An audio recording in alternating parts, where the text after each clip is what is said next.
Beamy 32, work in logistics, pretty normal life, married to Tanya for about 4 years. She's great in a lot of ways, but she has this one thing: she's completely absorbed by online pop psychology. Every week, there's a new buzzword she picked up from some influencer. One week, it's emotional labor. The next, it's holding space. Then it's weaponized incompetence. My entire existence seems to be a case study for her pet theories. I'm a pretty quiet guy by nature, not because I'm angry or depressed. That's just how I'm wired if there's a problem. I think about it, figure out a solution, and then I act. I don't see the point in sitting around for hours talking about how a problem feels. To Tanya, this is a critical character flaw. It's evidence of my toxic masculinity and emotional stunting. Our evenings have developed a certain pattern. She'll come home from her marketing job, visibly upset about something I'll be making dinner or relaxing after my own day. She'll launch into a long circular story about some minor workplace drama, like her manager, Brenda, used a slightly condescending tone in an email, or her coworker, Jessica, got credit for a project Tanya felt she contributed more to. I'll listen patiently, nod in all the right places. I've learned that offering a solution is the absolute worst thing you can do. One night, a few months back, she was going on about Brenda again, something about scheduling and how Brenda didn't respect her time outside of work. It was a 20-minute monologue about a single email exchange. When she finally paused to take a breath, I made a mistake. I said, "Why don't you just block off your calendar for an hour after 5 p.m., set it to busy? That way, she can't book meetings then?" A simple, practical solution to the stated problem. Her face just fell. Her expression went from agitated to deeply disappointed. She sighed and said she didn't know why she even bothered talking to me. I wasn't listening. I was problem-solving, apparently. What she needed was for me to validate her feelings and sit with her in her frustration. She told me that my immediate jump to a solution was a defense mechanism, a way for me to avoid engaging with actual human emotion. I just stood there, holding a spatula over a frying pan, and took it. What else can you do? Arguing would just lead to another lecture about how men get defensive when their emotional shortcomings are pointed out.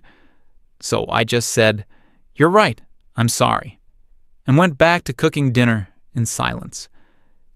This sort of thing happened constantly. If the dishwasher broke, I'd have it taken apart with tools on the floor. Within 10 minutes, she'd come in and say it was amazing how I could connect with a machine, but not with my own wife. If she was stressed about money, I'd create a spreadsheet to track our spending and find areas to save that was seen as me being controlling and dismissive of her financial anxiety. Every practical action was reinterpreted as an emotional failure. It was exhausting. I started feeling like I was living with a therapist who had already decided on my diagnosis. The pressure for me to open up became her main project. She would try to set up these special nights for it. "Let's have a vulnerability evening." She'd suggest. It sounded like a nightmare. Me, sitting on the couch under interrogation, being forced to talk about my deepest fears and childhood wounds. I always found a way to deflect or change the subject. I'd suggest a movie, or say I had a headache, or bring up a household chore that needed doing. This only made her more determined. She told her friends about it. I could hear her on the phone sometimes from the other room. Her voice would get low and serious. "He's just a vault. I can't get him to open up. I'm trying so hard to create a safe space for him, but it's like he doesn't want to be helped." Her friend would murmur something on the other end, probably agreeing wholeheartedly. I wasn't a vault. I was just a private person.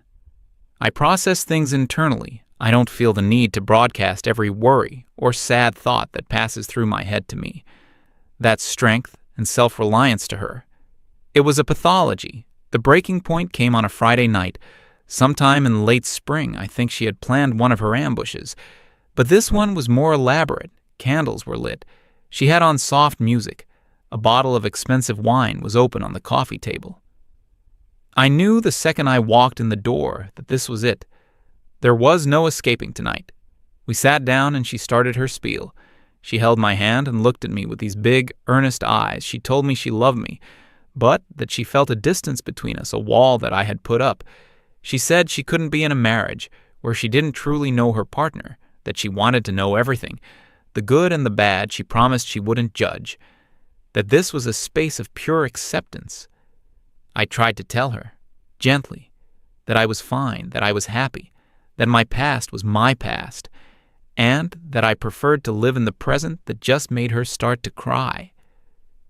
The tears came, right on schedule. She said I didn't trust her, that my refusal to be vulnerable was a sign that I didn't see her as a true partner, that I was shutting her out. And it was the most painful thing in the world for her. I looked at her, crying, and I just felt tired, so incredibly tired of the fight, tired of being analyzed, tired of being treated like a broken appliance that needed fixing. And a part of me, a small, stupid part, thought maybe she was right. Maybe if I just gave her what she wanted, this would all stop. Maybe if I showed her the ugliest thing in my past, she would finally understand and leave it alone. So I made the single biggest mistake of my life. I decided to open up. I took a deep breath and started to talk. I told her I wasn't always this quiet, that, in my early 20s, I was the opposite, very trusting, very open, saw the best in everyone. I told her about my best friend. From back then, we'll call him Dave, not his real name. Dave and I were inseparable. We'd known each other since we were kids. We did everything together. He was basically my brother after college. We decided to start a business. It was a small IT consulting firm. I was the tech guy, the one who built the systems and did the actual work. Dave was the charismatic one, the sales guy, the one who handled the clients and the finances. It was my dream. We poured everything we had into it. I worked 80, sometimes 100 hours a week. I slept on a mattress in the tiny office we rented. I put all my savings into it, took out loans for 3 years. That business was my entire life, and it was working. We were slowly getting bigger clients, building a good reputation. We were finally at the point where we were about to become properly profitable. We landed a huge contract, our biggest one yet. It was enough to finally move into a real office, hire our first employee, and start paying ourselves a decent salary. The first payment from that client came through, a massive wire transfer. It hit our business account on a Thursday. I remember being so excited. Dave and I went out for a cheap dinner to celebrate, talking about the future. He seemed a little off, a bit quiet, but I figured he was just tired like I was the next morning. I went to the office. Dave wasn't there, which was weird. He was always the first one in. I tried calling him. His phone went straight to voicemail. I logged into our online banking portal to pay a few vendor bills. The account was empty. Every single penny, including the huge new deposit, was gone, transferred out at 2 a.m. to an offshore account. I just stared at the screen. I didn't understand at first. I thought it was a bank error, a hack, anything.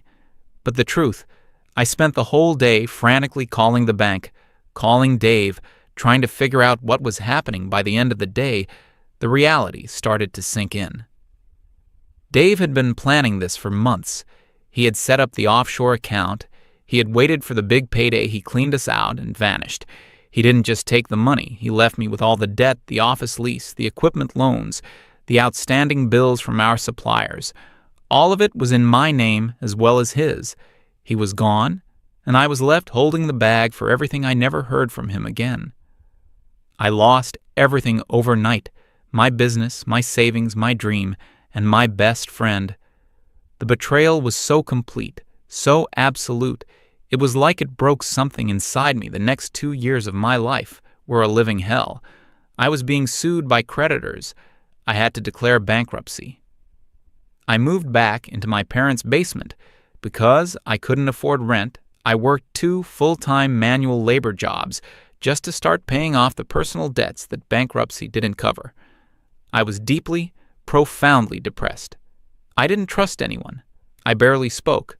I just worked, ate, slept, and tried to forget that the person I trusted most in the world had systematically destroyed my life for money. It took me years to climb out of that hole, years of just grinding, keeping my head down, speaking to no one, trusting no one. That's where I learned that talking about your problems doesn't solve them. Working in silence does. That's where I learned that showing your vulnerability is like showing a predator where to bite. When I finished the story, the room was silent, except for the soft music still playing in the background. It was the most I had said about it to anyone, ever.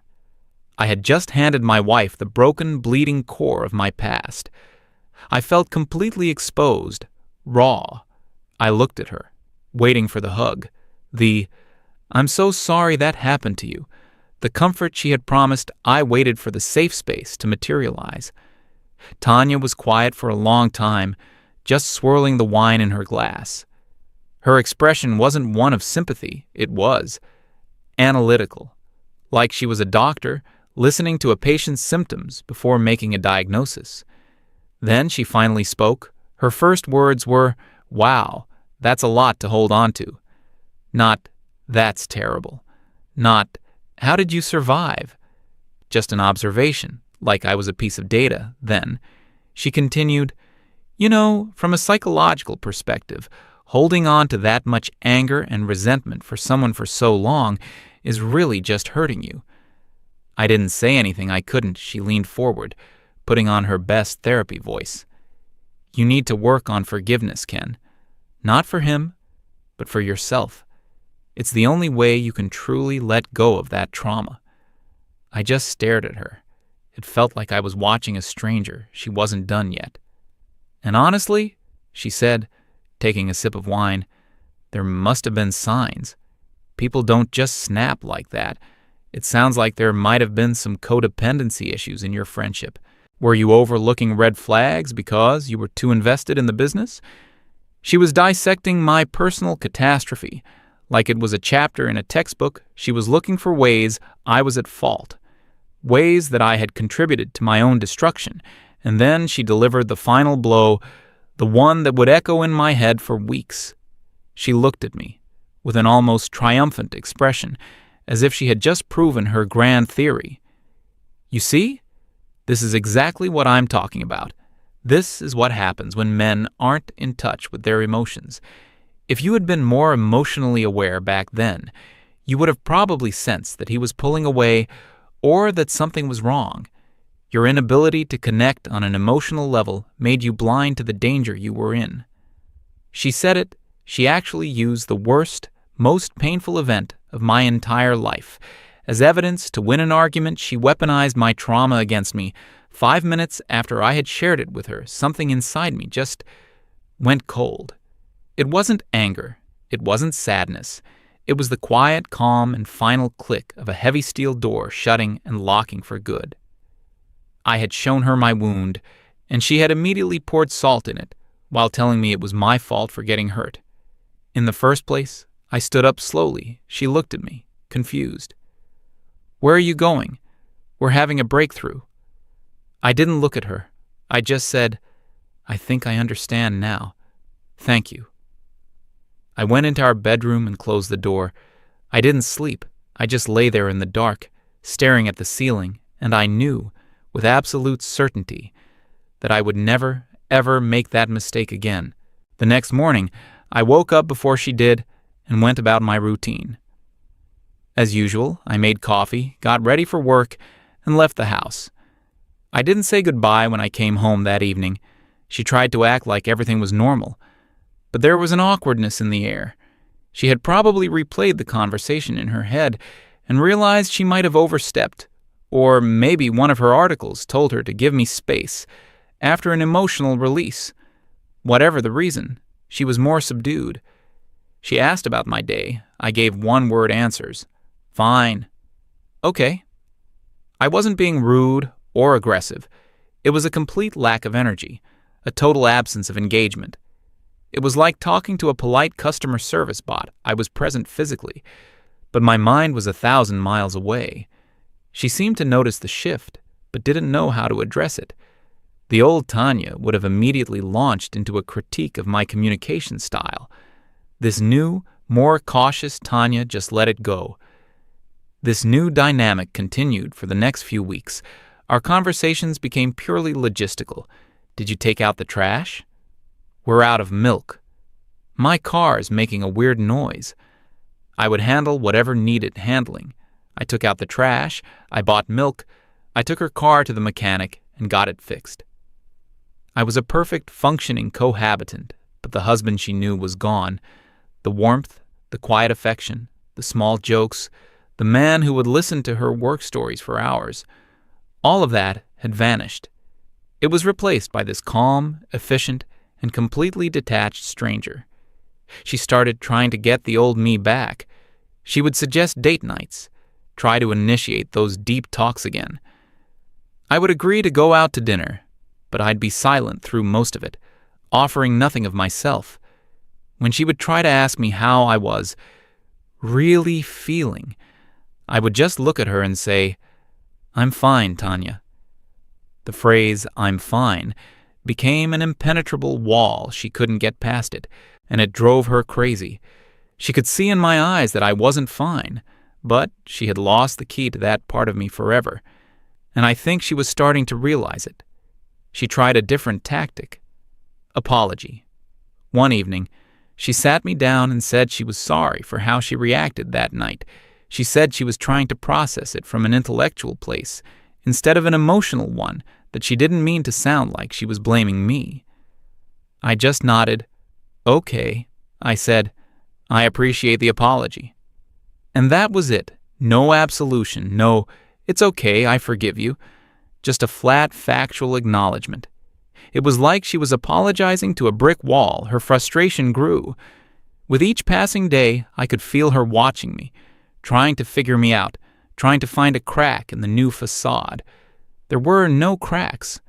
The structure was solid, built from the hard lessons she herself had taught me. The real test came about a month after my confession. It was a Tuesday. I think I got a call from her in the middle of the workday. She was sobbing so hard, I could barely understand her through the tears. I pieced together what had happened. There had been a major restructuring at her company.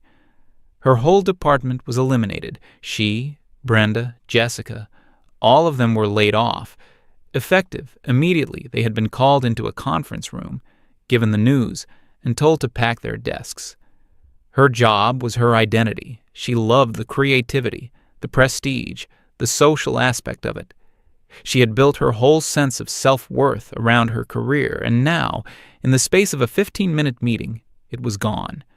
She was hysterical, utterly devastated. "Can you come home?" she cried into the phone. "Please, I need you." I told my boss I had a family emergency and left the whole drive home. I felt nothing, not a shred of pity or sympathy. All I could think about was the irony the universe has a sick sense of humor when I walked in the door. She was a complete wreck. She was sitting on the floor in the living room, surrounded by the contents of her office box. Her makeup was smeared all over her face. She was still in her work clothes.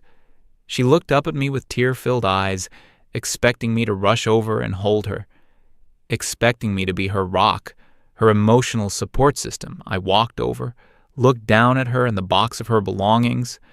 I didn't kneel down. I didn't offer a hand. I didn't say a word of comfort. I just stood there, looking at her with that same blank, neutral expression she had seen so much of lately. She stared back, her sobs starting to quiet down, confusion replacing her desperation. "Ken?" she whispered. "Aren't you going to say anything?" I took a moment. Then I spoke in a calm, level voice. "This is bad," I said, "but you're a skilled marketer. You'll find a new job." That was it. No hug, no, "We'll get through this together." No, "I'm so sorry, baby." Just a cold, practical assessment of the situation. A solution, the exact same thing I used to do. The thing she had trained me out of, the thing she had despised as emotionally stunted. I had given her back exactly what she had given me. A dismissive, analytical response to genuine pain. Her jaw dropped. She looked at me as if I'd just slapped her. "That's it?" she said, her voice rising with disbelief. "That's all you have to say to me? I just lost my job. My whole world is falling apart, and you're talking about finding a new one?" I didn't engage. I just turned and walked into the kitchen to get a glass of water. She followed me, her shock turning to rage. "What is wrong with you?" she screamed. "I'm having the worst day of my life, and you're acting like a complete stranger. I need my husband right now. Where are you?" I took a slow sip of water and looked at her over the rim of the glass. "Panicking won't help the situation," I said calmly. "The logical first step is to update your resume and start looking at job postings. Wasting energy on being upset is inefficient." I was using her own pseudo-intellectual, detached language against her. I was holding up a perfect mirror to her behavior that night, and the reflection was horrifying to her, but she didn't see it as a mirror. She just saw it as cruelty. She completely fell apart. She started screaming, throwing things. A decorative bowl on the counter smashed against the floor. She accused me of being a monster, a sociopath, of never having loved her. She said I was punishing her, that I was being vindictive and cruel throughout all of this. I remained perfectly calm. Her emotional storm broke against my silence and had no effect. I was an immovable object. When she finally exhausted herself and collapsed into a sobbing heap on the kitchen floor, I just stepped around her. I went into my home office, put on my noise-canceling headphones, and started working on a project I had brought home with me. I tuned her out completely. I effectively ceased to exist for her in that moment. The rest of the evening passed in a tense, heavy silence. She stayed in the living room. I stayed in the office when I finally came out to go to bed. She was on the couch, wrapped in a blanket, staring blankly at the dark TV screen. She looked at me as I passed, her eyes filled with a mixture of hatred and desperate confusion. "Why are you doing this to me?" she whispered, her voice hoarse from crying.